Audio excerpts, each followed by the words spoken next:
नमस्कार, देवभूमि समाचार देख रहे हैं आप। आपके साथ मैं हूं स्वीटी दीक्षित। रुक करेंगे उत्तराखंड की खबरों की ओर। उत्तराखंड में पिछले 3 दिनों से बारिश जारी है। आज भी सुबह में बारिश को लेकर अलर्ट जारी कर दिया गया है। कुमाऊं के जनपदों में बारिश होने की चेतावनी दे दी गई है। वहीं राज्य के कुछ जिलों में कक्षा 1 से 12वीं तक के सभी स्कूल बंद कर दिए गए हैं। बता दें कि देहरादून सचिवालय आपदा प्रबंधन केंद्र की ओर से पूरे प्रदेश की लगातार मॉनिटरिंग की जा रही है।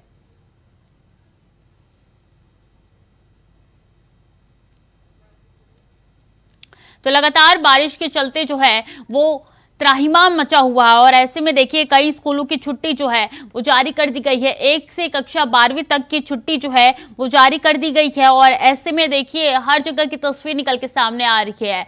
यहाँ पे चाहे बस हो, चाहे ट्रक हो या कार हो, हर एक यातायात यहाँ पे तिनके की तरह बहते हुए नजर आ रहा है और यही कारण है कि लगातार प्रशासन भी अलर्ट मोड पे है। प्रशासन पूरी तरीके से कोशिश कर रहा है कि ज्यादा से ज्यादा लोगों को रेस्क्यू किया जाए। जो समस्या लोगों के सामने खड़ी हुई है उनको जल्दी से जल्दी उनका निस्तारण किया जाए और यही वजह है कि लगातार एक्टिव होते हुए कुछ सूबे के मुख्यमंत्री भी नजर आ रहे हैं।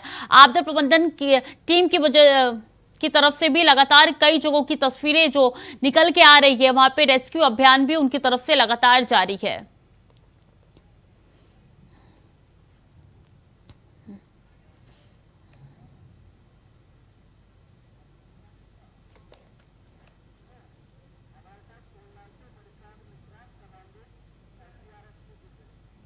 हमारे साथ मणिकांत मिश्रा, कमांडेंट एसडीआरएफ से जुड़ गए। बहुत स्वागत है आपका इंडिया वॉइस पे सर। जी नमस्कार सर, जिस तरीके से उत्तराखंड में मौसम खराब है और लगातार दुर्घटनाएं भी हो रही है, ऐसे में आपकी जिम्मेदारी बहुत ज्यादा बढ़ जाती है। अभी किस तरीके से हालात जो है वो नजर आ रहे हैं उत्तराखंड में? जो संवेदनशील जगह है वहाँ हमने पहले से ही पोस्ट पर अपने फोर्स को डिप्लॉय कर रखा है। पूरे स्टेट में 42 जगहों पर हमारी एसडीआरएफ की पोस्ट है, वहाँ पर हमारे फोर्स है। और कुछ ऐसी जगह हैं जैसे हरिद्वार, पौड़ी, टिहरी और देहरादून, इन संवेदनशील स्थानों पर भी हमारी फोर्स है और जहाँ जहाँ रेस्क्यू की कॉल आती है वहाँ ये जाते हैं। उत्तराखंड में ऐसे कई संवेदनशील क्षेत्र है जहां पर एसडीआरएफ की तैनाती की गई है, तो वो कौन कौन से ऐसे संवेदनशील क्षेत्र है जहां पे एसडीआरएफ तैनात किए गए हैं? कुल 42 जगहों पर फोर्स हमारी तैनात है पूरे स्टेट में। लेकिन अभी कांवड़ की यात्रा भी साथ में चल रही है और ये बारिश भी बहुत ज्यादा हो रही है, तो इसलिए जहां जहां से रेस्क्यू की कॉल आती है, जहां से ऐसी लगता है कि हाँ यहाँ पानी भर गया है, यहाँ ये समस्या आ सकती है, रोड गिर गया है, तो रोड खराब हो गई है, वहां पर हम अपनी फोर्स भेजते हैं। अगर बात की जाए तो देखिए कांवड़ मेला भी अभी चल रहा है और ऊपर से जबरदस्त बारिश भी। ऐसे में एसडीआरएफ किस तरीके से इस मेले में अपनी भूमिका निभा रहा है?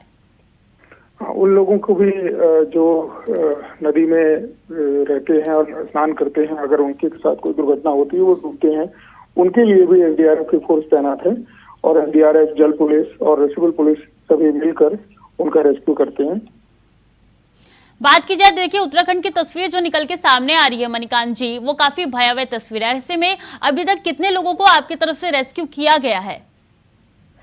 कई जगह ऐसे हैं, ऐसी मैं तो अब नहीं कह सकता कि ऐसी अभी भयावह तस्वीर है, क्योंकि बारिश अभी तत्काल तो बंद हो गई है और उन जगहों पर जहां रास्ते बंद थे वो रास्ते खोल दिए गए हैं और कई ऐसी जो डूबने के लिए डूब रहे थे लोग, उनको भी बचाया जा चुका है।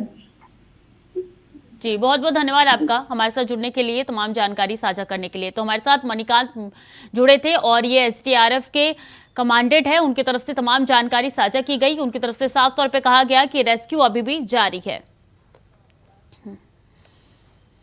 और उत्तराखंड में बारिश के कारण लोगों को काफी दिक्कतों का सामना करना पड़ रहा है। राजधानी दून में जगह जगह पर जलभराव की समस्या देखने को मिल रही है। इसी बीच सीएम धामी ने आईटीबीपी का औचक निरीक्षण किया। सीएम ने यहां पहुंचकर मौसम के पूर्वानुमान के दृष्टिगत प्रदेश में हो रही भारी बारिश के मद्देनजर जलभराव और बारिश से हुए नुकसान का जायजा लिया। इसके साथ ही सीएम वहां मौजूद लोगों से भी बातचीत करते हुए नजर आए, साथ ही अधिकारियों को जरूरी दिशा निर्देश दिए।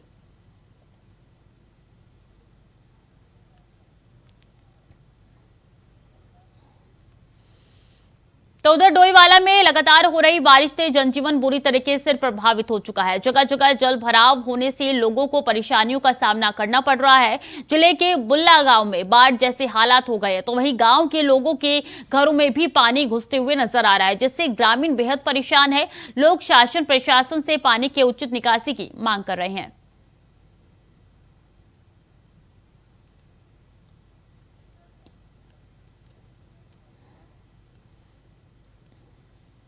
और इस बीच कर्णप्रयाग से अहम जानकारी निकल के सामने आ रही है कि लगातार हो रही बारिश से बड़ा है जलस्तर। और बता दें, इसमें अलकनंदा पिंडी नदी का बड़ा है जलस्तर। बारिश के कारण पूरा जनजीवन जो है वो अस्त व्यस्त हो चुका है लोगों का। और बारिश के चलते पुलिस और प्रशासन अलर्ट मोड पे नजर आ रहे हैं। तो अलकनंदा में भी जलस्तर जो है वो बढ़ते हुए नजर आ रहा है। बारिश के कारण पूरा जनजीवन अस्त व्यस्त हो चुका है। ऐसे में लगातार हो रही बारिश से जलस्तर जो है वो बढ़ा है। बारिश के चलते पुलिस और प्रशासन अलर्ट मोड पे नजर आ रहे हैं। तो कर्णप्रयाग की तस्वीरें आपके साथ साझा कर रहे हैं, जहाँ के कई इलाकों में लगातार बारिश हो रही है और जलस्तर जो है वो बढ़ते हुए नजर आ रहा है। और ऐसे में लोगों को सतर्क कर दिया गया है। पुलिस प्रशासन अलर्ट मोड पे है। पिंडर में भी नदी का जलस्तर जो है वो बढ़ता हुआ नजर आ रहा है। अलकनंदा में भी यही तस्वीर है और बारिश के कारण पूरा जनजीवन जो है वो अस्त व्यस्त हो चुका है।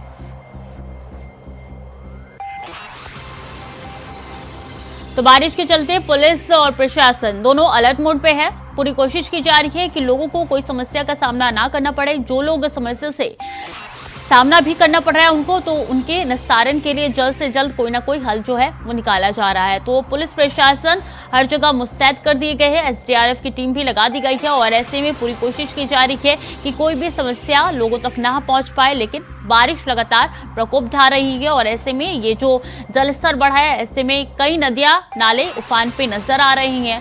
कई नदियां ऐसे हैं जहां पे जलस्तर बढ़ा हुआ नजर आ रहा है।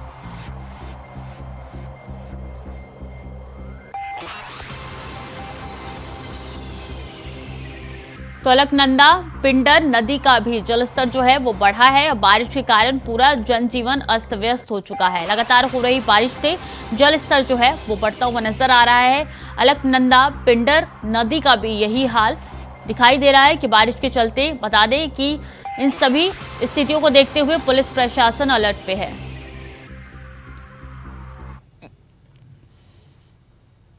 और उत्तराखंड में लगातार हो रही बारिश से जनजीवन अस्त व्यस्त हो गया है। वहीं हरिद्वार में भी भारी बारिश के चलते कांवड़ यात्रा को संचालित करना प्रशासन के लिए बहुत बड़ी चुनौती है। हालांकि जिला एसएसपी अजय सिंह ने खुद कमान संभाली है। एसएसपी ने पूरे कांवड़ क्षेत्र का दौरा किया है, बल्कि यातायात को कंट्रोल करने में भी अहम भूमिका निभाई है। भारी बारिश के बीच एसएसपी अपनी टीम के साथ सिंह हरिद्वार पहुंचे हैं, जहां उन्होंने कांवड़ियों को सावधानी के साथ यात्रा करने की सलाह दी है।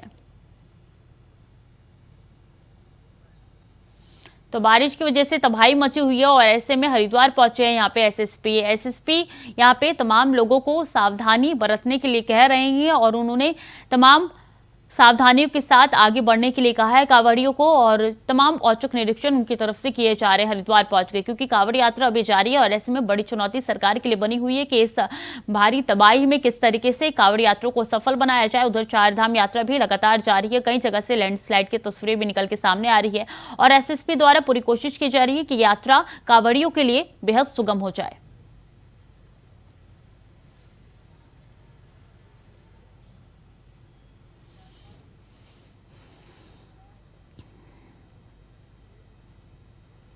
और वक्त हो चला है छोटे से ब्रेक का, जल्द लौट रहे हैं।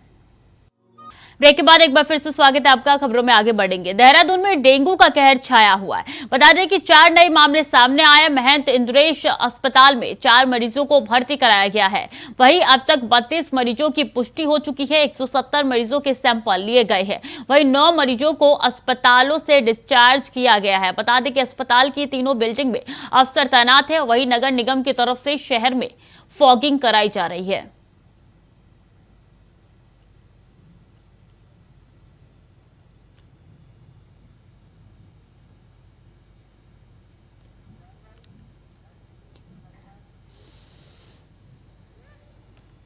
और उत्तराखंड में कांग्रेस पार्टी की तरफ से सत्ताधारी दल पर लगाए जा रहे आरोपों का बीजेपी ने पलटवार किया है। विपक्षी पार्टी कांग्रेस मेट्रो को लेकर सरकार पर जुमलेबाजी करने का आरोप लगा रही है, जिसका अब बीजेपी ने भी करारा जवाब दिया है। बीजेपी प्रदेश प्रवक्ता सुरेश जोशी ने कहा है कि कांग्रेस को ऑल वेदर रोड भी जुमला लगती थी, ऋषिकेश कर्णप्रयाग रेल लाइन भी जुमला लगती थी, लेकिन ये सब भाजपा की सरकार में सच करके दिखाया है। ऐसे में मेट्रो को लेकर भी जो कार्यदायी संस्थाएं हैं वो अपना काम कर रही है और जल्द ही मेट्रो का सपना भी पूरा होगा, क्योंकि बीजेपी सरकार जो कहती है वो करती है, लेकिन कांग्रेस की जो सरकारें थी वो जो कहती थी काम उसका उल्टा करती थी।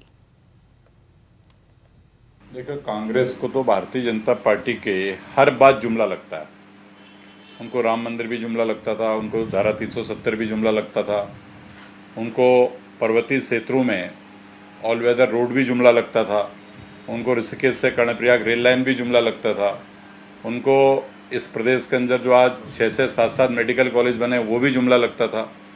तो इसलिए मैं बार बार एक बात को कहता हूँ कि कांग्रेस कभी भी बयान देती है तो बयान देने से पहले उसको हर बयान का राजनीतिकरण नहीं करना चाहिए।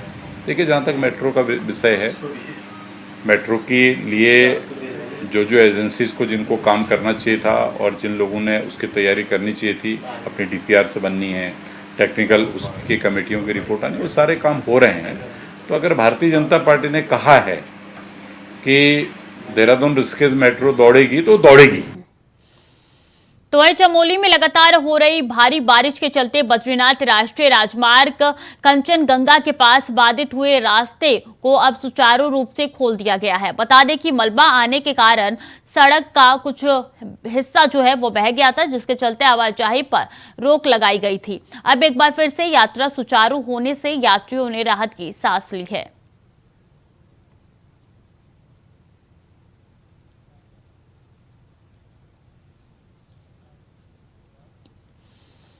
उत्तरकाशी के गंगोत्री नेशनल हाईवे पर एक टेम्पो ट्रेवल्स और 2 छोटे वाहनों पर चट्टानी मलबा गिरने से एक बड़ा हादसा हो गया, जिसमें चट्टानी मलबा गिरने से एक महिला सहित 4 तीर्थयात्रियों की मौत हो गई है और 6 लोग घायल बताए जा रहे हैं। बताया जा रहा है कि वाहनों पर 22 लोग सवार थे। वहीं रेस्क्यू में पुलिस, एसडीआरएफ, अग्निशमन सहित स्थानीय लोग बचाव कार्य में जुटे हुए हैं। हादसे के बाद से नेशनल हाईवे जगह बंद कर दी गई है।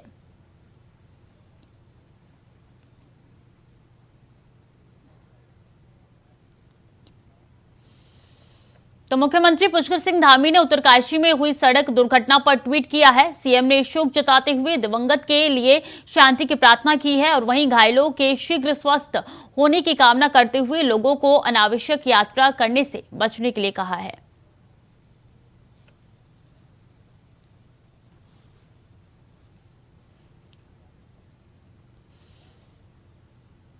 उत्तराखंड में लगातार जारी भारी बारिश के बीच मुख्यमंत्री पुष्कर सिंह धामी भी अलर्ट मोड में है। सोमवार शाम को वो अचानक आपदा कंट्रोल रूम पहुंचे और बारिश के कारण प्रदेश में मौजूदा हालातों का जायजा लिया। इस दौरान उन्होंने कहा कि आपदा प्रबंधन विभाग ने जिन अधिकारियों की ड्यूटी लगी है उनकी भूमिका अत्यधिक महत्वपूर्ण है। सभी अधिकारी 24 घंटे एक्टिव मोड में रहेंगे।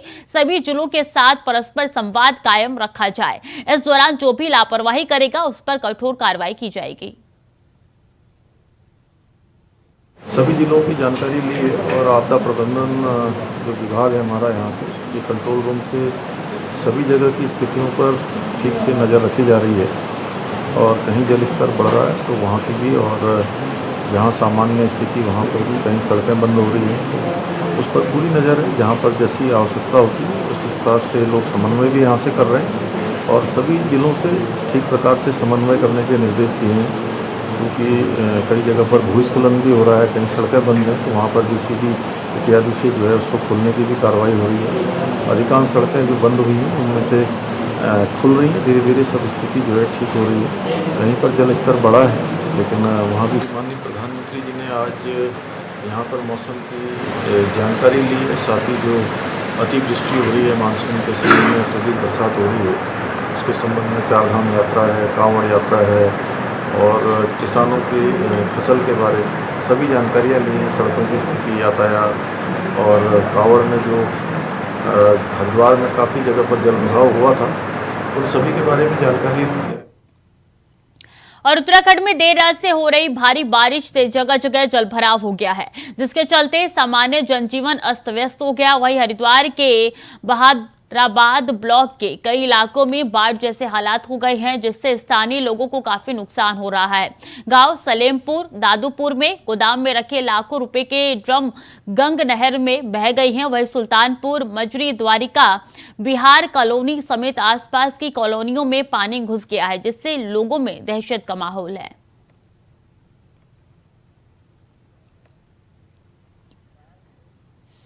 और उत्तराखंड में लगातार हो रही बारिश से अब हरिद्वार पहुंचे शिव भक्त कांवड़ियों के लिए मुसीबत बनती जा रही है। ऐसा कहा जा सकता है कि इस बार भगवान भोलेनाथ भी शिव भक्त कांवड़ियों की अग्नि परीक्षा ले रही हैं। धर्मनगरी में सड़कों पर 3 से 4 फुट पानी भरा रहने के बावजूद शिव भक्त कांवड़िए बरसाती पानी में ही अपने गंतव्य की ओर आगे बढ़ रहे हैं। रानीपुर रेलवे पुलिया और मुख्य मार्ग पर समुद्र जैसा नजारा देखने को मिला। तेज बारिश के कारण सड़कों पर खड़े वाहन पानी में डूब गए। जलभराव के कारण अधिकांश मार्ग प्रभावित हो गए हैं। कांवड़ियों को भारी असुविधाओं का सामना करना पड़ रहा है। ये चाहता हूँ कि हमारे मोदी जी तीसरी बार आए और मोदी जी के आने के बाद ना देश में बहुत ही अच्छा काम हुआ है। तो मैं मोदी जी का बहुत मतलब एक प्रकार के भगत ही लगा लो। मैं बहुत प्यार करता हूँ योगी मोदी से और मैं चाहता हूँ यही रहे। वहीं पर्यटन नगरी रानीखेत के कैंट सीईओ से नगर पालिका में सिविल क्षेत्र को मिलाए जाने को लेकर संयुक्त संघर्ष समिति ने मिलकर नगर की समस्याएं रखी। इस दौरान नगर के स्वच्छता, गांधी चौक, पार्क विभाग की ओर से कराए जा रहे कार्यों की क्वालिटी पर सवाल उठाए गए। वहीं इलाके में जमीन खारिज मामला भी उठाने का प्रयास किया गया। इस दौरान सीईओ कैंट ने समस्याओं के समाधान का आश्वासन दिया है।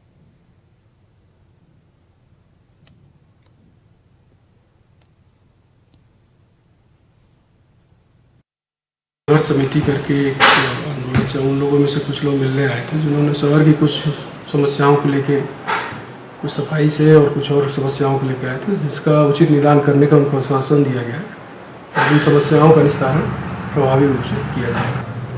उसमें चूँकि वो शहर का एकदम बीच का पार्क है, जो कि एक तरह से रानीखेत बाज़ार की पहचान है, तो उसमें सुझाव भी आमंत्रित किए गए कि जो बाज़ार के लोग हैं उसमें क्या कुछ उन्होंने सुझाव दिए भी हैं, तो उनके सुझाव को सम्मिलित करते हुए एक सुंदर पार्क का निर्माण कराया जाएगा ताकि शहर की खूबसूरती और बढ़ सके। तो सीईओ ने समाधान का आश्वासन दिया है। ऐसे में ये तस्वीरें जो निकल के सामने आ रही है, काफी भयावह समस्या है। देखिए किस तरीके से नगर की समस्याओं पर सवाल उठाए जा रहे हैं और समिति की ओर से ये नगर की समस्याओं पर सवाल उठाई जा रही हैं। सीईओ ने समाधान का आश्वासन दिया है और ये तस्वीरें उस समय की है जब सीईओ से मिले संयुक्त संघर्ष समिति कैंट में मुलाकात हुई है और इसमें तमाम समस्याओं पर सवाल उठाए गए हैं कि आखिर इस समस्याओं का निस्तारण कब तक होगा। सीईओ ने समाधान का आश्वासन भी साफ तौर पे दे दिया है, लेकिन अभी भी सवाल ये खड़े होते हैं कि आश्वासन देने के बाद अब कब समाधान किया जाएगा, क्योंकि काफी वक्त बीत चुका है। और ऐसे में देखिए किस तरीके से ये लगातार समस्याएं निकल के सामने आ रही है और समिति की ओर से ये आवाज उठाई गई है। अगर समिति आवाज नहीं उठाती तो लगता है कि कोई बयान निकल के सामने नहीं आता। निस्तारण जल्द से जल्द होंगे, ये सीईओ की तरफ से साफ तौर पे आश्वासन जो है वो दे दिए गए हैं, लेकिन नगर की समस्याओं पर सवाल जो है अभी भी खड़े हो रहे हैं।